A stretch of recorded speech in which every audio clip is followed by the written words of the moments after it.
Well, how easy was that, Oxford fans? How easy was that? Hello everybody and welcome back to Very Biased Opinions. It is time for another Oxford United review. It seems like ages since the U's have last played. They feel well rested after the international break, and today they travel to Root Hall to take on Sol Campbell's Southend United.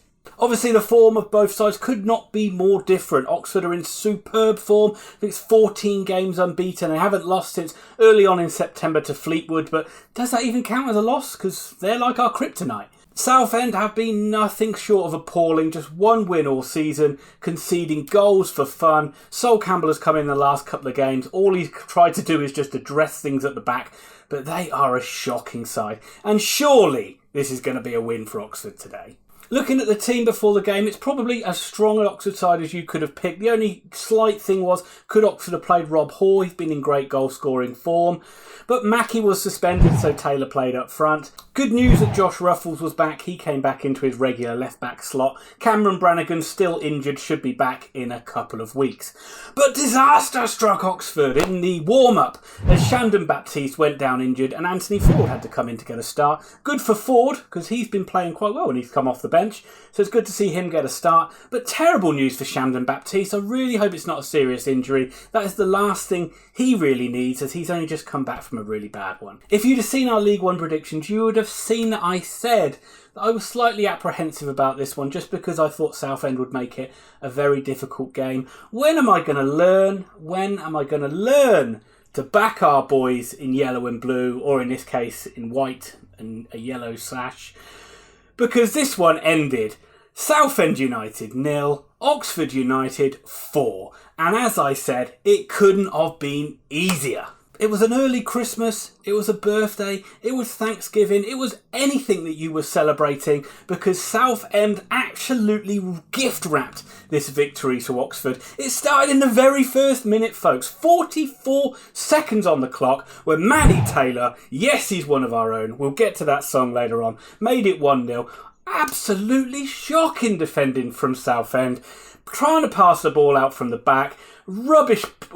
What was the defender doing? He's just passed it along, literally given the ball to Taylor, unmarked, about 8 yards out. Easiest finish if you like. Why? What the hell are you doing? From Southend's point of view, it is the most worst start ever. From Oxford's point of view, it couldn't get any better. I did say that if Oxford scored early, I thought this game would be very, very comfortable, and that proved to be. It just became a matter of how many we were going to score in this game. The second goal came again. It was equally bad defending from Southend. Gift wrapped it nicely. Again, a slack ball out from defence. Just played it straight to James Henry, and then they allowed him just to run in on goal. He got to the edge of the box, was allowed a free shot, and it was a great finish from Henry. And Oxford are 2-0 up. It's plain sailing. It's easy going. No scares at the other end. We got to half-time, 2-0 up, and you're just thinking, surely, this is another 3 points in the bag. And there was really nothing that Southend offered in the second half. Yes, they had a couple of half chances, you could say. They never really forced Eastwood into doing anything too drastic, and they never really stretched Oxford too much. Fosu hit the post after about 50 minutes, which could have made it 3-0, but it was 2-0 and it looked like it was going to end that way until the dying moments of this game. On 85 minutes, Oxford finally got the third goal. Henry broke forward. He released Taylor on the left-hand side. He was unmarked. Of course he was. Southend don't know how to defend. And he produced a fine finish to get his second of the game. I think that's either 8 or 9 now for him for the season. And shall we sing it? I think we're going to sing it. He's one of our own. He's one of our own. Matty Taylor. He's one of our own.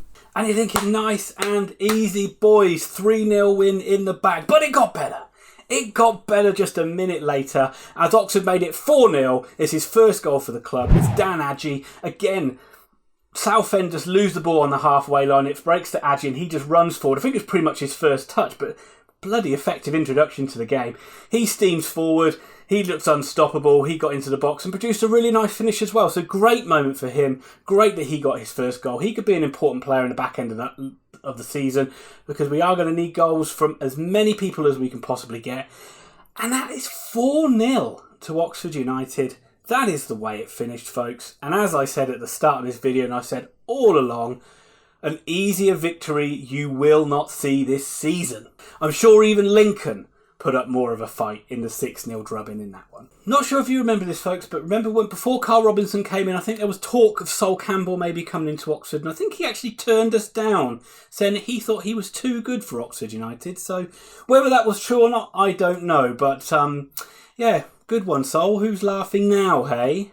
A rare win for Oxford at Roots Hall. Well done to Carl Robinson and the boys yet again. I sound like a broken record saying that week after week, and let me tell you, I don't mind saying it. Enjoy it, Oxford fans. Enjoy it long into the weekend. Oxford move up back into the playoffs, into 6th place. It is extremely tight in League One at the moment. It's FA Cup next weekend. Oxford are away to Warsaw before I think they play in the Leasing.com trophy, before finally having a home game against Shrewsbury in a couple of weeks.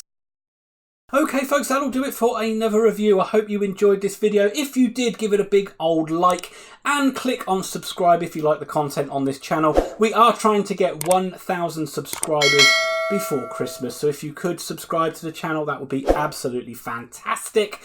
And I will be back very soon for another review. And remember, if you're looking for detailed football analysis, you're probably in the wrong place.